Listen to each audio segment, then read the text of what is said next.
একদিন গৌতম বুদ্ধর কাছে একটি যুবক এলো। যুবকটি অত্যন্ত ব্যথিত এবং চিন্তিত।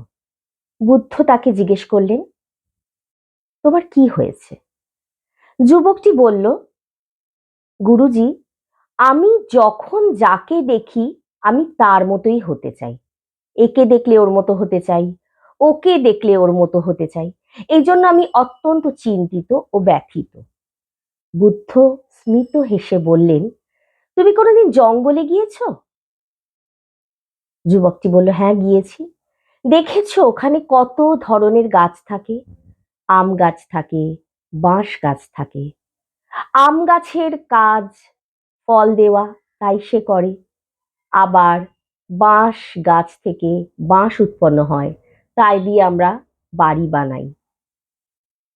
ঠিক তেমনি পৃথিবীতে প্রতিটি মানুষের গুরুত্ব আছে। প্রতিটি মানুষ অনন্য। প্রতিটি মানুষ একটা নির্দিষ্ট কাজ নিয়েই এসেছে এবং কাজটি করে পৃথিবী থেকে সে বিদায় নেবে। যুবকটি তখন বলল, গুরুজি, আমি বুঝতে পেরেছি। সে তখন বুদ্ধকে প্রণাম করে সেই জায়গা থেকে চলে গেল। নমঃ বুদ্ধায়।